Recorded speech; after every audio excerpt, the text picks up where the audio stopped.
Good day, I'm Lorraine Mendez and this is your JIS News for Tuesday, March 23.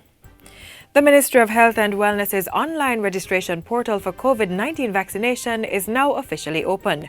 Appointments are only being accepted at this time for persons 75 years and older, with the exception of persons who are caring for elders in this cohort. The platform can be accessed through the ministry's website at moh.gov.jm. Meanwhile, persons may also choose to register by phone using the COVID-19 vaccine hotline 888-1-LOVE. That's 888-663-5683. On the day of the appointment, persons will be permitted to have one caregiver with them. They will also be required to present a valid government-issued ID or a letter from a justice of the peace to verify their age.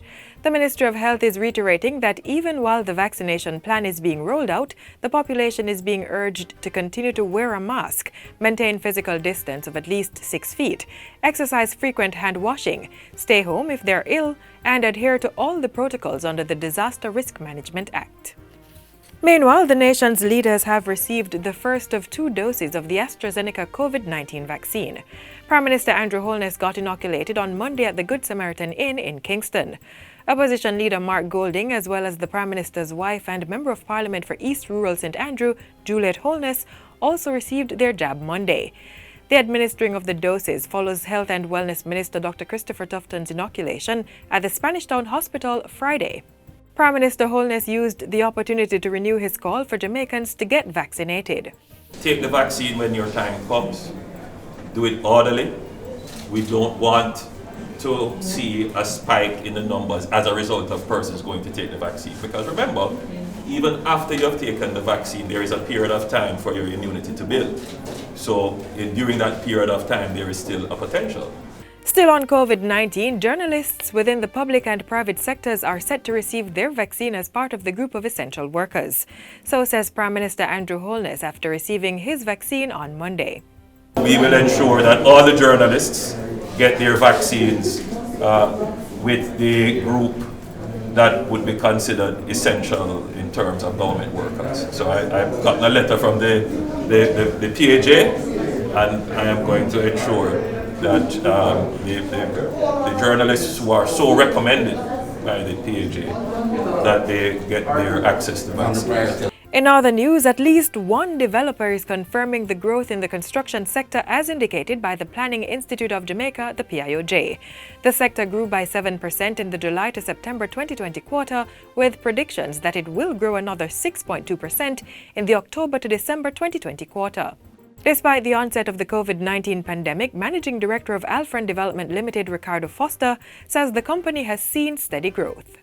When it comes to our working hours, we have to look at the curfew hours that the government or the Ministry of Health has put in place, and we try to adhere to them because at the end of the day, as developers, we have to play our part in the management of COVID. So if it is that it means that on a particular day we might cannot work based on the hours, then we do that as much as possible. And we plan. As part of those efforts, COVID-19 protocols have been implemented. This includes temperature checks, the mandatory wearing of masks, the installation of a washstand, as well as an on-call doctor. A commission comprising senior judges has been established to improve the leadership and management of parish courts across the island.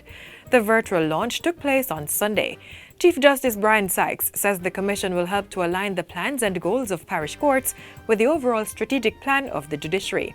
The commission is also to develop and oversee the implementation of best practices in all areas of the parish courts, and to develop strategies to address weaknesses in operations and make recommendations to the Chief Justice and the Chief Judge of the parish court regarding the administration of justice. Under the commission, each senior parish court judge will be required to submit a monthly progress report on the operational plan of the court to the Strategic Planning Unit of the Court Administration Division for review and analysis. The members of the commission will also ensure there is a clear customer service program being pursued in the courts to improve customer satisfaction.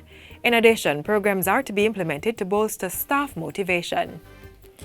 And finally, the Justice Ministry is reporting that to date, 305 children have been referred to the National Child Diversion Program since its implementation in March 2020. Justice Minister Delroy Chuck says the ministry continues to build the capacity of individuals to deliver the program, especially given the challenges caused by the COVID-19 pandemic. Recently, we completed the Training of Trainers program, equipping child diversion personnel as trainers to ensure the sustainability of the program with stakeholders that are equipped to work with the children referred to you in the program. Minister Chuck says efforts are being made to sensitize members of law enforcement and the court system about child diversion. The Justice Minister was speaking at a recently held JIS think tank. Under the program, the ministry has established child diversion offices at justice centers across the island, with 2 independent offices in Clarendon and St. Catherine. The National Child Diversion Program involves implementing measures to divert children who come into conflict with the law away from the formal criminal justice system. And that's it for JIS News today. I'm Lorraine Mendez. Thanks for watching.